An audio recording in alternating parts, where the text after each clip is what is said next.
श्री गुरु चरण सरोज रज निज मन मुकुर सुधारि वरणो रघुवर विमल यश योदायक फलचारि सियावर रामचंद्र की जय। मति कीरत गति भूति भलाई नव जहि जतन जहाँ जहि पाई सो जानव सत्संग प्रभावो लोक हुए जन आन उपावो। भगवत के शास्त्रिक महानुभावों, मस्तमुझी देवियों, गोस्वामी जी ने इस पंक्ति में यह दावा किया है कि इन 5 वस्तुओं को जब भी किसी ने सही अर्थों में पाया होगा तो यह एकमात्र सत्संग का ही प्रभाव होगा। और इन 5 वस्तुओं में मत के संबंध में आप पहले में खुद सुनते रहे हैं। आज बेटी मंदाकिनी ने भी सुमति और निर्मत मत के अंतर के माध्यम से मत की क्या महिमा है ये आपके सामने प्रस्तुत किया। अगला जो मनुष्य के हृदय की एक बहुत बड़ी अभिलाषा है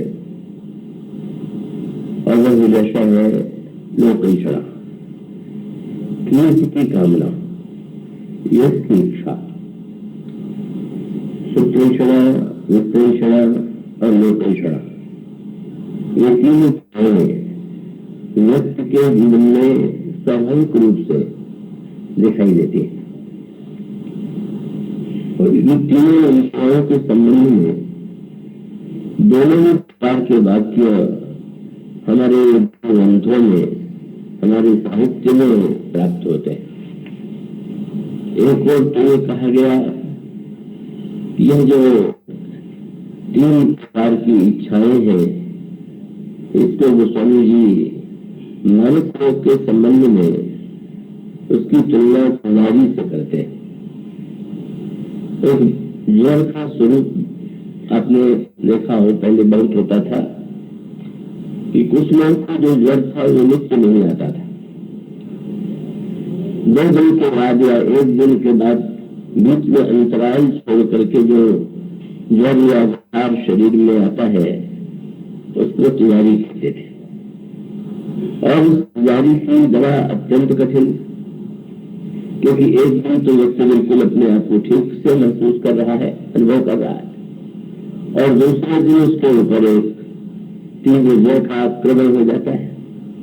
तो इसके लिए बहुत से तोड़ टुटके औषधि आदि का प्रयोग इस देश में किया जाता है। वो स्वामी जी कहते हैं जो 3 प्रकार की इच्छाएं हैं ये मानो पुजारी के समान है। तो वो तो नंदा है। ये इच्छाओं की तुलना जड़ से की गई। और दूसरी ओर जब यह कहा गया कि पुत्र को जन्म देना अत्यंत आवश्यक है, क्योंकि पुत्र के जन्म के बिना व्यक्ति पितृ से मुक्त नहीं होता। व्यक्ति के जीवन में वैसे ही माना जाता है कि आपके ऊपर अगर कोई कर्ज है तो आप जब तक उससे उतार नहीं देंगे तब तक आप सही व्यक्ति नहीं माने जाएंगे। तो ये कहा गया शास्त्रों में कि मनुष्य के जीवन पर भी 3 ऋण है, और वो 3 ऋण है पितृ, देव ऋण और ऋषि ऋण। और इन 3 ऋणों से व्यक्ति को मुक्त होने का प्रयास करना चाहिए। और ये अलग बात है, यह बताया गया कि जब पुत्र का जन्म होता है तो मानो व्यक्ति पितृ ऋण से मुक्त हो जाता है। तो इसका अर्थ तो यह है कि एक पुत्र को जन्म देना आवश्यक है। तो इस दृष्टि से पितृ ऋण की और संबंध में एक अनोखी बात शायद सब लोगों को ज्ञात न हो। और श्राद्ध की जो विधि संपन्न होती है, किसी व्यक्ति की मृत्यु के बाद जब श्राद्ध किया जाता है तो उसमें एक अनोखी बात लिखी हुई कि श्राद्ध के समय सन्यासी को नहीं बुलाना चाहिए, और सन्यासी को देख करके पितर असंतुष्ट हो जाते हैं। तो विचित्र सी बात लगती, सन्यासी को तो हम बड़ा महत्व देते हैं, सर्वश्रेष्ठ आश्रम है, पर उसको देख करके पितर रुष्ट हो जाए, इसका तात्पर्य क्या है? मानो पितर डरते हैं कि कहीं इसके हृदय में भी यदि संन्यास की इच्छा उत्पन्न हो गई तो भविष्य में हमें पिंडदान देने वाला कौन जन मिलेगा। इसलिए सन्यासी नाम एक सावधानी है। मानो सन्यासी पूज्य होते हुए भी उसको जिस समय श्राद्ध के संदर्भ में पितरों को पिंड दे रहे हो, उस समय होने का प्रयास करते रहो, उसका आगमन निश्चित है। मुझे स्मरण आता है हमारे परम संजय गंभीर स्वामी श्री महाराज बड़े सिद्ध पुरुष और भक्त तो बहुत बड़ी संख्या में उनके चरणों में लिख होते थे। एक विशेष भक्त के यहाँ हुआ और उस विवाह में निमंत्रण देने आए, तो निमंत्रण शिष्टाचार के रूप में भी दिया जाता है, लेकिन उनका आग्रह था कि आप यदि इस विवाहोत्सव में नहीं पधारेंगे तो मैं मानूंगा कि मेरा ये जो कार्य है अधूरा रह गया। बड़े बड़े विनोदी भी थे, उसमें नहीं तो मुझे आने में आपत्ति नहीं है, पर मैं सोचता हूँ कि विवाह के समय तुम्हारा मुझे बुलाना और मेरा आना दोनों ठीक नहीं। क्यों महाराज, तुम क्या सोचो, अब जब मैं पहुंच जाऊंगा तो तब तुम लोग मेरे चरणों में दंडवत करोगे, मेरे स्वागत में लग जाओगे, मेरा सम्मान होने लगेगा, और उसको देख करके दूल्हे के मन में अगर आया कि ये तो बढ़िया बात है, संन्यास लेने में इतना सम्मान मिलता है, और उसने संन्यास लेने का विचार किया तो तुम्हारा विवाह समाप्त हो गया। और कभी मान लो उसके मन में पर हमारे साथ जो कर्मचारी है वो विवाह का रंग राग देख करके सोचने लगे क्यों न विवाह कर ले, तो उन बेचारों को उठा ले। इसलिए विवाह के समय दोनों का न मिलना ही ठीक है। बात का तात्पर्य है कि हर स्थिति का धर्म अलग अलग है, और वो शक्ति की लक्षणता ये है कि वो प्रत्येक वस्तु को, सिद्धांत को एक विशेष अवसर पर महत्व देता है। उसका अर्थ है कि मनुष्य के जीवन में पुत्र की इच्छा होनी चाहिए, पितृ से मुक्त होने के लिए। और जब व्यक्ति अध्ययन करता है, ज्ञान प्राप्त करता है, तो मानो ऋषि रोग से मुक्त होता है, और जब वो यज्ञ आदि के द्वारा देवताओं को संतुष्ट करता है तो देवरोग से मुक्त होता है। तो एक बार तो वो कह सकते हैं कि यदि मनुष्य के पास धन नहीं होगा तो यज्ञ कैसे करेगा। अगर इसके पश्चात उसके जीवन में अध्ययन अध्यापन के लिए, रक्षणा के लिए बुद्धि और धन अपेक्षित न हो तो उस व्यक्ति के जीवन में विजय का ज्ञान कैसे प्राप्त होगा। और इसका अर्थ ये है कि दूसरी दृष्टि से देखें तो तीनों की आवश्यकता है। और तब एक बहुत सुंदर संकेत गोस्वामी जी ने हनुमान जी के चरित्र में ही परिभाषा करता हूं कि आप उसे एकाग्रता से सुनेंगे।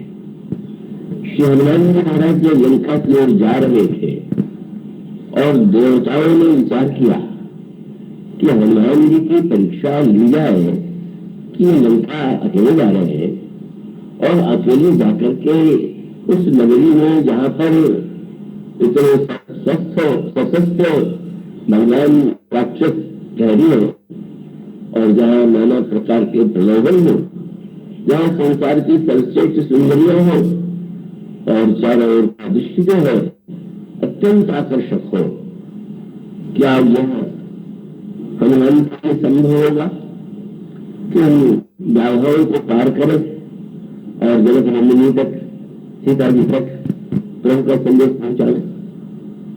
और तब परीक्षा के लिए उन्होंने किसका चुनाव किया, बड़ा अनोखा संकेत है।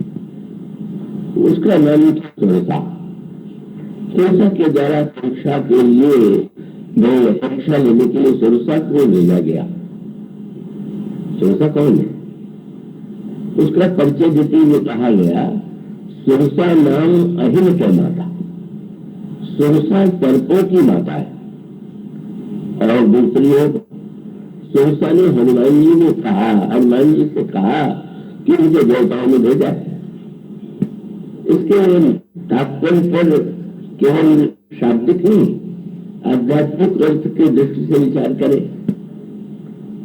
सुरसा वह है जो देवताओं के द्वारा भेजी जाती है, लेकिन सर्पों को जन्म देने वाली है। क्या तात्पर्य? सुरसा कौन है? ये जो कीर्ति की कामना है, लोकैषणा है, यही सुरसा है। और उसको देवता पूछते हैं। इसका अर्थ क्या हुआ कि सात्विक भावना जब उदय होगी तभी तो आपको श्रेष्ठ कार्य करने की इच्छा होगी। तो मैंने देवत्व के द्वारा यह जो लोकैषणा है वह संचालित है। पर सर्पों की माता मैंने यह लोकैषणा यद्यपि सात्विक भावना से प्रेरित होती है, तब अनेक गुरुओं को जन्म देती है। एक विचित्र विरोधाभास जो है सुरसा में, और यही जीवन का सत्य है और इसका आप अन्वय कर सकते हैं। जब मनुष्य के जीवन में लोकैषणा उत्पन्न होगी तो स्वाभाविक है उसके लिए सत्कर्म करना, दान देना, यज्ञ करना, तपस्या, योग, इन सब की आवश्यकता है। और उसका सबसे बड़ा दृष्टांत रामचरितमानस में या पुराणों में, अगर आप महर्षि विश्वामित्र के चरित्र पर दृष्टि डालें तो इसका सबसे बड़ा प्रमाण आपको मिलेगा। महर्षि विश्वामित्र, उनका जन्म क्षत्रिय कुल में हुआ।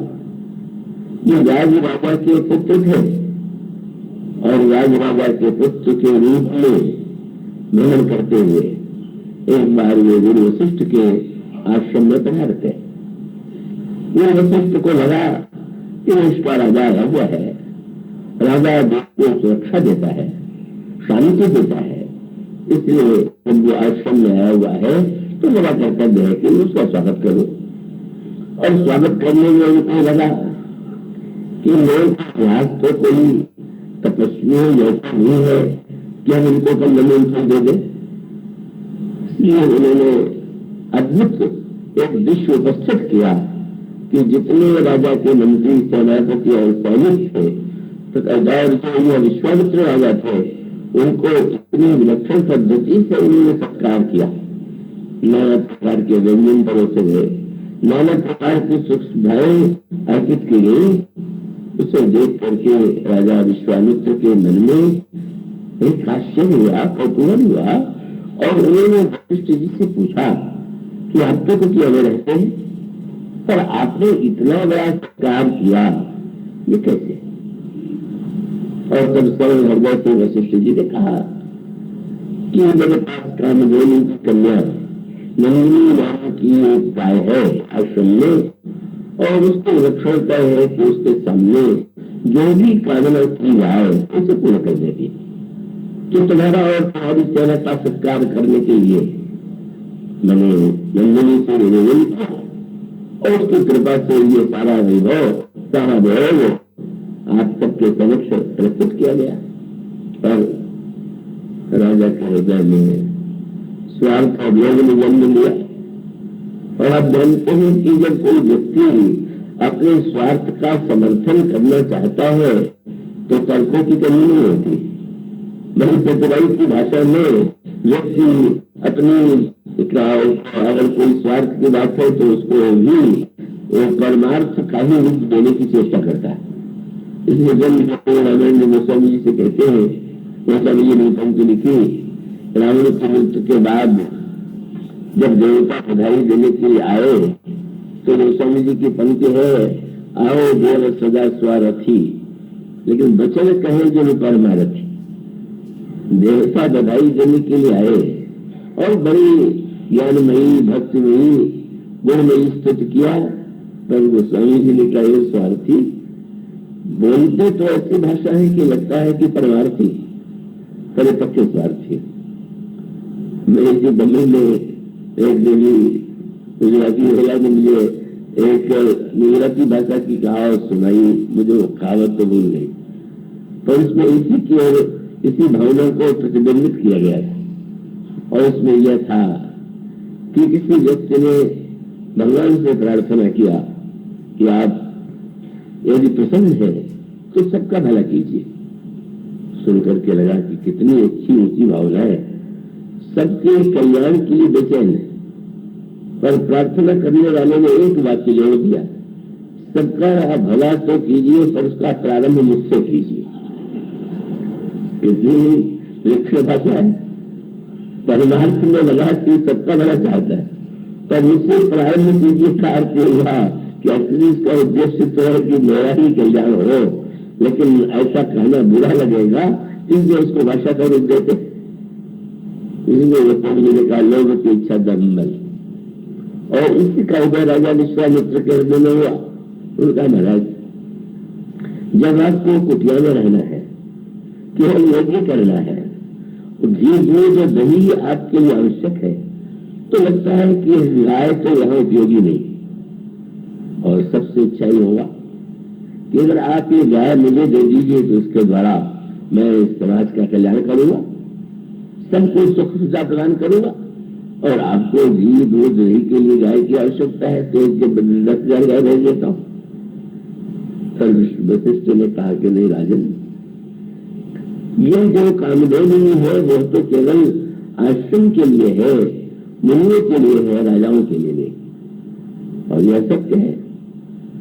एक सूत्र पर आप ध्यान देंगे तो बात समझ में आती है। व्यक्ति के जीवन में जब कोई कामना आती है, इच्छा आती है, तो उसे निश्चय करना पड़ता है कि किस कर्म के द्वारा, किस प्रयत्न और पुरुषार्थ के द्वारा हमारी इच्छा पूर्ण होगी, और तब वो कर्म मार्ग में आरूढ़ होता है।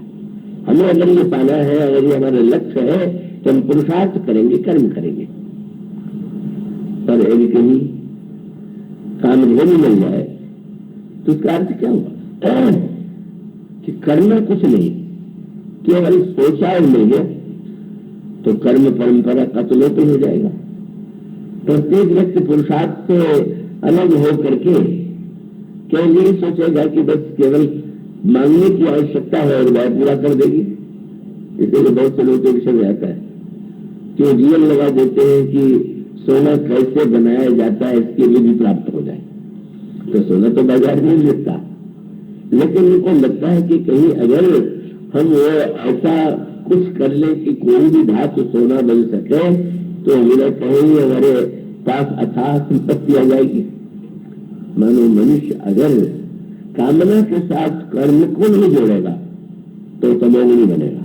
और उतना ही नहीं, एक बहुत बड़ा डर है, अगर एक व्यक्ति के मन में ईर्षा है, द्वेष है, विरोध है, तो स्वाभाविक है कि वो कामना भी करेगा, अपने लिए अगर कल्याण की प्राप्त करेगा तो पड़ोसी के लिए कष्ट का, उसको पीड़ा देने का संकल्प करेगा, और उसका परिणाम यह होगा कि उस कामधेनु का दुरुपयोग होगा। इसलिए कामधेनु तो केवल उन मुनियों के आश्रम में होना चाहिए जो कामधेनु का उपयोग केवल लोक कल्याण के लिए, दूसरों के सम्मान के लिए, दूसरों के सुख के लिए करते हैं। किंतु उस समय विश्वामित्र का हृदय जागृत हुआ, और जागृत होने के बाद बस उन्होंने स्पष्ट कह दिया, अगर आप चीजें नहीं देंगे तो मैं बलपूर्वक छीन लूंगा। और सचमुच जब राजा की बात वशिष्ठ ने नहीं मानी तो उन्होंने आक्रमण कर दिया। पर ब्रह्मर्षि वशिष्ठ के दंड ब्रह्मदंड के सामने, तेजस्विता के सामने गादी राजा पूरी के पुत्र विश्वामित्र पूरी तरह परास्त हो गए, हार गए, अस्त्र शस्त्र सब व्यर्थ हो गए, और नए सिरे से उन्होंने पुरुषार्थ किया। पानी चले थे कामधेनु की कन्या को, पर वशिष्ठ को हराने के लिए पुरुषार्थ करके उन्होंने दिव्य अस्त्र भी पाए। और पाने के बाद जब उन अस्त्रों के द्वारा भी जब ब्रह्मर्षि वशिष्ठ को नहीं हरा पाए, तब उनके हृदय में एक दूसरी वृत्ति का उदय हुआ, और उनकी वाणी से निकला दिव्यवलम क्षत्रिय बलम ब्रह्म तेजो बलम बल। एक क्षत्रिय तेज को धिक्कार है, हमारे शस्त्र इंद्रपादी के सामने व्यर्थ चले गए और अब मैं ऐसी साधना करूंगा कि जिससे कहा जाता है कि क्षत्रिय यदि श्रेष्ठ ज्ञान और तपस्या करे तो उसे राजर्षि की उपाधि मिलती है। ब्राह्मण अपनी साधना के द्वारा ब्रह्मर्षि कहलाने का अधिकारी होता है। मैं ऐसा प्रयत्न करूंगा, ऐसी साधना करूंगा कि इसी क्षत्रिय शरीर से ही मैं ब्रह्मा और संसार से ब्रह्मर्षि की उपाधि पाऊंगा। और सचमुच विश्वामित्र की साधना इतनी उत्कृष्ट है, तपस्या इतनी ऊंची है कि उसकी तुलना किसी मुनि से नहीं की जा सकती थी। और इतना ही नहीं, उनकी महिमा यहाँ तक है, ये जो ऋषि शब्द है ऐसे तो साधारणतः आप किसी को भी ऋषि लिखते हैं, लिख सकते हैं, पर ऋषि की जो परिभाषा शास्त्रों में की गई है वो ये है कि ऋषि मंत्र दृष्टारा, जो अपने विशुद्ध अंतःकरण से समाधि काल में निर्विकल्प स्थिति में वह ईश्वरीय अशरीरी वाणी सुनते हैं, वो ऋषि है।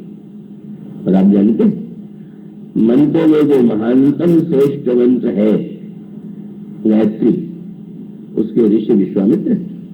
विश्वामित्र जी ने ही अपनी तपस्या के उस विशुद्ध काल में इस मंत्र का समूह किया, जिस मंत्र का जप करना प्रत्येक व्यक्ति के लिए अनिवार्य शास्त्रों ने बताया।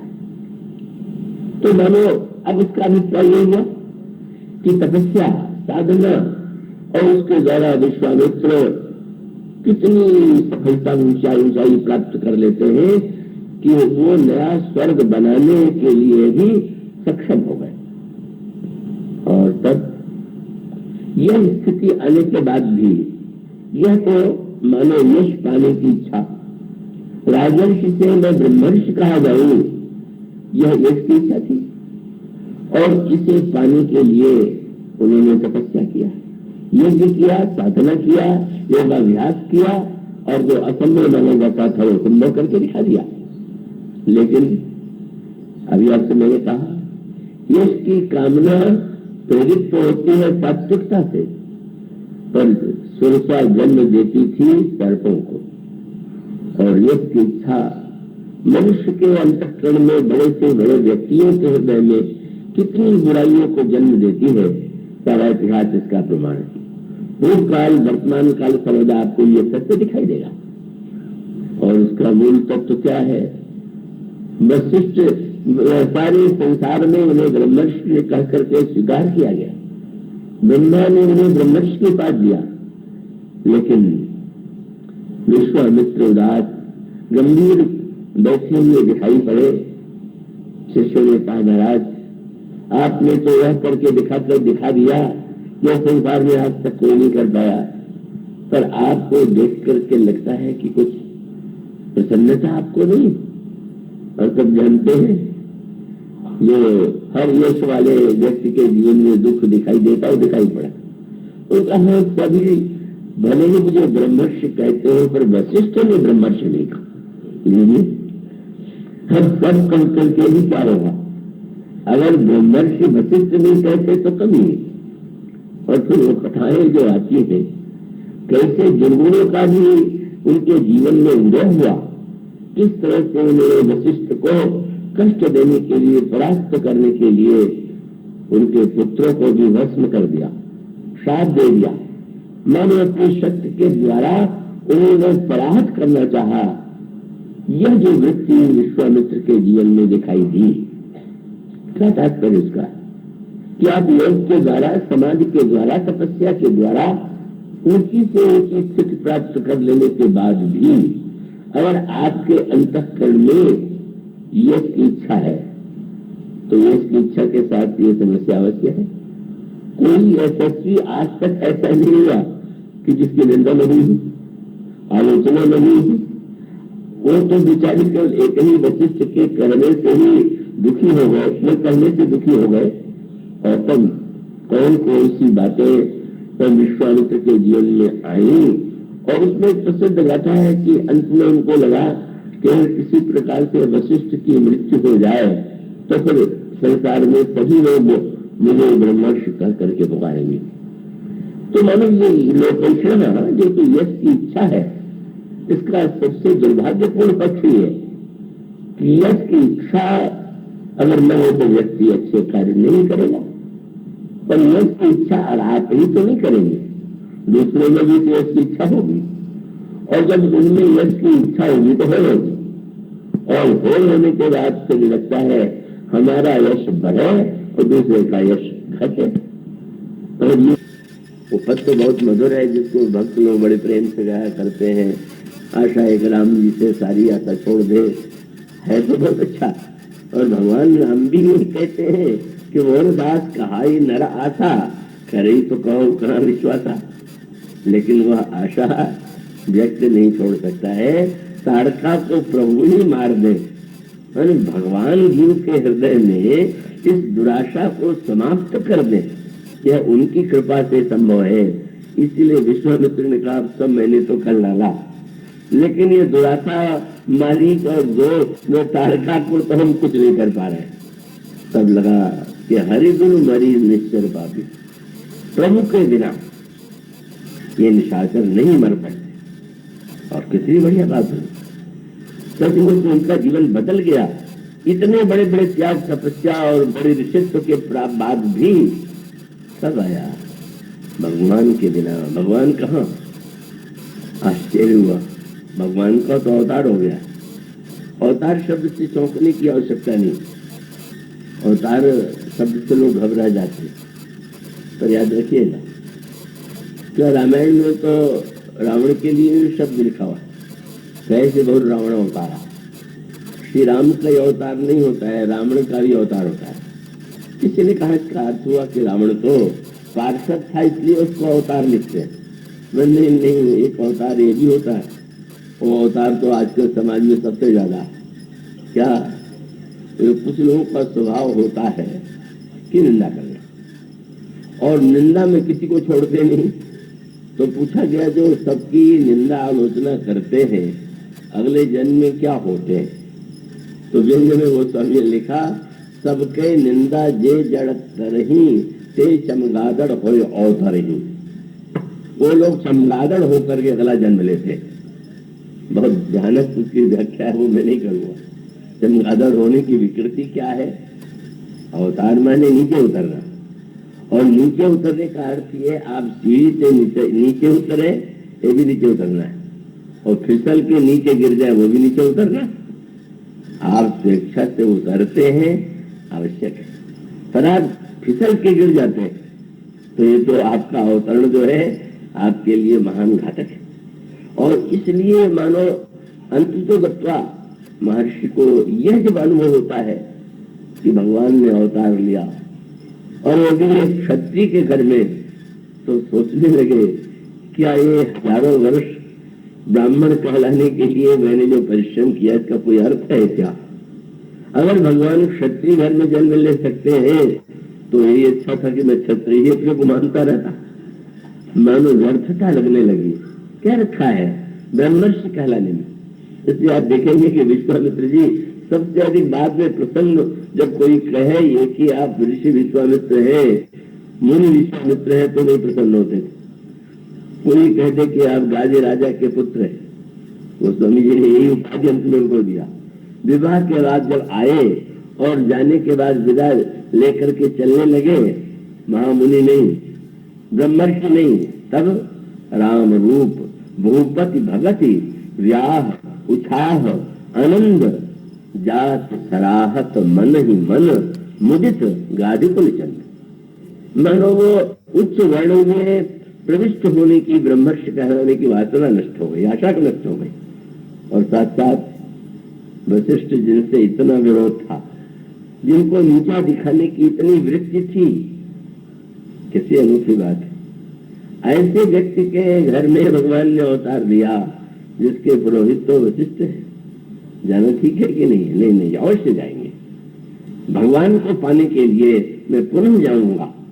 और आप देखते हैं यह जो दोनों वासना नष्ट हो गई ब्रह्मर्षि कहलाने की और वशिष्ठ से विरोध और बदला लेने की, इतने ऊंचे उठ गए कि वशिष्ठ जी ने स्वयं महाराज श्री दशरथ को प्रेरित किया कि आप इनको अवश्य भेज दीजिए महर्षि के साथ। मानो वह संकेत यह बताने के लिए है कि महर्षि के जीवन में जब अनुराग का यज्ञ होता है, हम जब भगवान के चरणों में अनुराग करते हैं, प्रेम करते हैं, भक्ति करते हैं, तब मनुष्य के जीवन में वो यश उसको मिलता है, पर वो यश की आकांक्षा उसके जीवन से समाप्त हो जाती है। वो तो केवल जानता है कि सचमुच एक ही यश ऐसा है, और उस यश का जब वो चिंतन करता है, वर्णो रघुवर विमल यश, अथवा जो परिभाषा यश की गई रामायण में, वो बड़ी उत्कृष्ट है और उसकी व्याख्या की गई है श्री भरत के चरित्र में। और उस समय महर्षि भरद्वाज ने श्री भरत की यश की तुलना चंद्रमा से की। संस्कृत साहित्य में किसी यशस्वी व्यक्ति के यश की तुलना के लिए चंद्रमा से उसकी तुलना की जाती है। तो चंद्रमा से तुलना करने का अर्थ तो केवल प्रशंसा है, पर व्यंग में देखने वाले जो अध्यात्मविद हैं वो कहते हैं ठीक है, चंद्रमा में गुण है, पर जितने दोष हैं वो संसार में जितने यशस्वी होते हैं सब में होते हैं। इसलिए महर्षि ने कहा, भरत कौन है? जिनके हृदय में यश की कोई इच्छा ही नहीं, जिनके हृदय में इसकी आकांक्षा नहीं है। ये तो केवल स्मरण दिलाने के लिए है। एक सज्जन ने मुझसे कहा कि भरत जैसा प्रेम कैसे आवे? मैंने कहा पहले सुग्रीव बन लीजिए, बाद में भरत जी की बात सोचिएगा। हम सीधे उनको पहुंच जाना चाहते हैं। ये इसकी इच्छा है तो उसका सदुपयोग कीजिए, सत्कर्म कीजिए और भगवान से प्रार्थना कीजिए कि कृपया प्रभु आप इस वासना को, उससे हमारी रक्षा कीजिए। आपने ध्यान दिया, हनुमान जी को जब सुरसा ने खाने के लिए कहा तो यश की कामना जो है, सुरसा का वर्णन आपने पढ़ा है ना, उसका मुंह फैलता जाता है और जितने यश चाहने वाले उनका मुंह फैलते जाता है। एक बार अखबार में नाम निकल जाए, चित्र निकल जाए, जीवनी निकल जाए, अभिवादन, मानो मनुष्य की यह जो यश की इच्छा है वो बढ़ती जाती है। लेकिन इतना होते हुए भी हनुमान जी ने कल तिलिका को मारा, पर ये सुरसा को मारा नहीं। मानो हनुमान जी का तात्पर्य था कि नहीं, इसकी इच्छा को मारना ठीक नहीं। संसार में अगर इसकी इच्छा मिट जाएगी तो फिर वो मनुष्य में शायद अच्छे कार्य करने की प्रेरणा न मिले। पर अगर कोई व्यक्ति इतना आगे बढ़ जाए कि उसके जीवन में करते हुए भी वह यश किसको देखेगा, किसमें पावेगा? वह इसका यश का मूल केंद्र किसे देखेगा? और उसका अभिप्राय है कि घड़े में अगर चंद्रमा की छाया पड़ रही हो तो बुद्धिमान व्यक्ति ये नहीं मान लेता है कि घड़े में चंद्रमा आ गया है। बोले चंद्रमा तो ऊपर है, उसका तो प्रतिबिंब मात्र है। इसी प्रकार से भगवान की भक्ति हृदय में आ जाती है और यश मिले तो लगता है कि यश तो उसका है, केवल हमारे में उसका प्रतिबिंब दिखाई दे। जब अपने यश में वस्तुतः प्रभु ही दिखाई दे, बहुत सुंदर बात आती। महर्षि भरद्वाज ने कहा, भरत तुमने जो यश के चंद्रमा का निर्माण किया है तुम्हें नहीं चाहिए, लेकिन तुम्हारे जैसा यशस्वी कोई नहीं हुआ। और उन्होंने गिनाया कि यश में जितने दोष होते हैं तुम्हें एक भी नहीं। तो उन्होंने एक बात जो चौपाई कही वो बड़ी विस्तार से है। 9 विधु विमल ताप ये सतोरा, एक तो निर्मल है और दूसरे दिखाई देता है कि यश में भी दलबंदी होती, हम उनके साथ हैं या उनके समर्थक हैं या उनके प्रशंसक हैं। बोले भरत तुम्हारी विशेषता ये है, तुम्हारी इस चंद्र की विशेषता ये है कि रघुबर किंकर कुमुद चकोरा। चंद्रमा जो होता है कुमुद चकोर को दुख देता है, लेकिन तुम्हारा यश चंद्रमा ऐसा है कि श्री राम के दास श्री राम के किंकर जो है वो भी तुम्हारे यश को देख करके धन्य हो जाते। और उसके बाद वो लंबा है, अंतिम बात उन्होंने बहुत सुंदर कही। उन्होंने कहा कि भरद्वाज जी से किसी ने पूछा कि चंद्रमा में कालापन होता है और भरत का यदि ये चंद्रमा है तो उसमें कालापन है कि नहीं? कहने है। तो महाराज फिर क्या अंतर पड़ा? बोले कालापन काहे का, इसको देख लीजिए। क्या? बोले भरत तुम्हारी ये चंद्र की विशेषता यह है कि कालापन जो है वो दोष का कालापन नहीं, जहां बस राम प्रेम मृगम, राम तुम्हारे हृदय में बैठे हुए राम की ये श्याम था। हनुमान जी ने भी तो कहा था चंद्रमा में कालापन क्यों है? सबने कहा दोष है।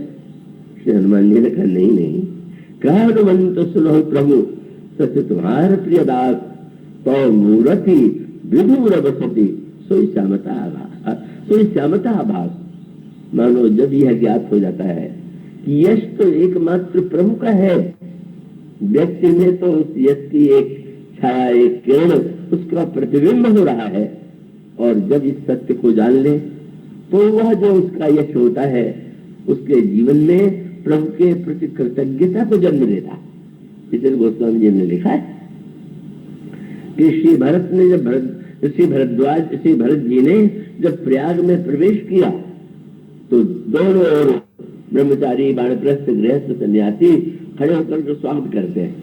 गोस्वामी जी ने लिखा कि सब जो है भरत जी की प्रशंसा करते हैं, धन्य है भरत।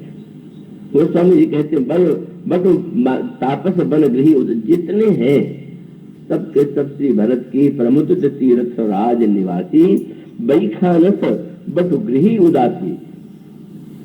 अगला वाक्य क्या है? बोले सुनत राम गुण ग्राम सुहाए।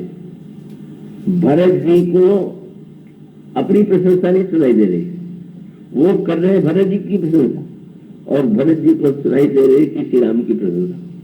अगर ऐसे कान मिल गए तो कहनी क्या? वो शंकर जी वाली बात, शंकर जी के सामने जहां किसी ने कहा रावण, तो आनंद में डूब गए, समाधि लग गई। आश्चर्य हुआ पार्वती जी के मन में, क्या रावण को इतना चाहते? पर दूसरे दिन किसी ने कह दिया रात्रि, तो शंकर जी उसी भाव में, किसी ने कह दिया राजा, तो भी समाधि में। क्या रखा है इन शब्दों में कि शंकर जी समाधि में चले जाते हैं? पार्वती जी से नहीं रहा गया, महाराज मैं वो शब्द बोलूंगी तो उसको सुन के समाधि में न चले जाइएगा, उत्तर दीजिएगा तब समाधि में जाइएगा। क्या? बोले ये रावण, राजा, रात्रि, इन शब्दों में क्या विशेषता है कि आप समाधि में चले जाते हैं? शंकर जी ने कहा पार्वती तुमने तो बड़ा कष्ट दिया, आज तक मैंने इन शब्दों को सुना ही नहीं था। रावण, राजा, रात्रि तो तुमने बाध्य कर दिया। तब बोले जैसे ही किसी के मुंह से र अक्षर निकला तो मैं मान लेता हूं कि राम ही कहेगा, और उस आनंद में मैं चला जाता।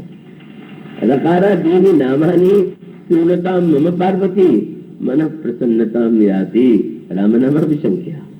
मानो अगर किसी को रकार से राम के नाम की स्मृति आवे और अपने गुण को जब सुने तो अपना गुण न सुनाई दे, प्रभु का यश और प्रभु का गुण सुनाई दे, ऐसे व्यक्ति का जो यश होता है उसके जीवन में जो मानो वह बस राम प्रेम मृग रूपा, भगवान स्वयं विराजमान हो जाते हैं।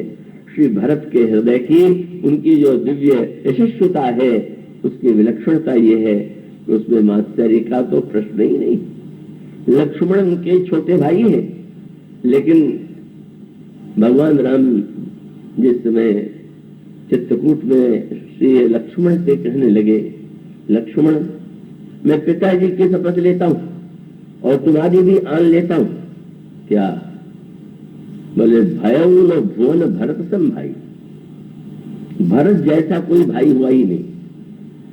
पढ़ के आश्चर्य होता है, इतने व्यवहार कुशल परशुराम, क्या ऐसा बोलना चाहिए क्या? लक्ष्मण जैसा भाई जिसने राज्य छोड़ा, पत्नी छोड़ी, परिवार छोड़ा, सब कुछ छोड़ा, उसी से भगवान राम यदि ये कहे कि भरत जैसा भाई नहीं हुआ तो लक्ष्मण जी को रुष्ट होकर चले जाना चाहिए कि अब मैं जा रहा हूं, उन्हीं को बुला लीजिए। जब मैं सब कुछ छोड़ने के बाद भी आपको भाई उतना ऊंचा नहीं लग रहा हूं। पर यही तो परीक्षा थी कि लक्ष्मण में मात्सर्य है कि नहीं। इतने प्रसन्न हो गए। भगवान राम ने जब भरत का गुणानुवाद किया तो गोस्वामी ने लिखा कि वरण भरत गुणशील स्वभाव प्रेम प्रयोध मगन रघुराऊ। लक्ष्मण जी को इसे सुन करके दुख नहीं हुआ। और जब उससे भी बड़ी बात तब हो गई जब हनुमान जी से भेंट हुई। लक्ष्मण जी खड़े हैं, हनुमान जी अभी आए हैं और प्रभु ने हनुमान जी से कहा, हनुमान तुम मन में ये ना समझना कि मैं तुमको कुछ छोटा मानता हूं। तुम्हें प्रिय मोल तय मम प्रिय सुन कपि जन जी मानस ऊना तय मम प्रिय लक्ष्मण ते दूना। लक्ष्मण से दूने प्यारे हो। कितना उत्कृष्ट हृदय होगा लक्ष्मण जी का कि भगवान राम जिसने अभी जिनसे परिचय हुआ और जो सबरत त्यागी है, मानो यही भक्तों की विशेषता है कि वे एक दूसरे के यश की प्रशंसा करते हुए सुन करके प्रसन्न होते हैं। और इसलिए भगवान राम भले ही कहे भरत जैसा भाई नहीं हुआ, पर भरत जी से किसी ने पूछा सबसे श्रेष्ठ भाइयों में कौन है, तो उन्होंने कहा कि लालन जोग लखन लघु लोने भेन भाई असहाइन होने। लक्ष्मण जैसा भाई तो हुआ ही नहीं।